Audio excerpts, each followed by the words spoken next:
Sveiki, keičiamas BMW galinio pusašio žiedas ir ABS daviklis.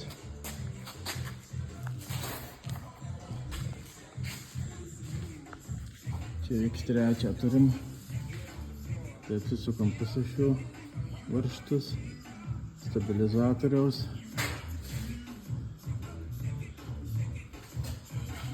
Šitą varžtą reikia įsitraukti, kad praeitų stabilizatorius. Keičiamėte, matot, žiedas naujas. O BMW yra liga. Va šitie žiedai išpamsta, jis įsiplečia. Ir va aš pažymėjęs ties, kur yra nudrožta. ABS nudrožęs ir tai pagauna, tai nepagauna. ABS tai pagauna, tai nepagauna. Tai va jų bėda yra žiedai išpamsta.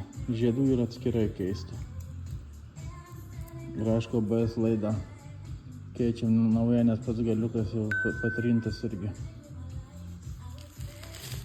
Iki.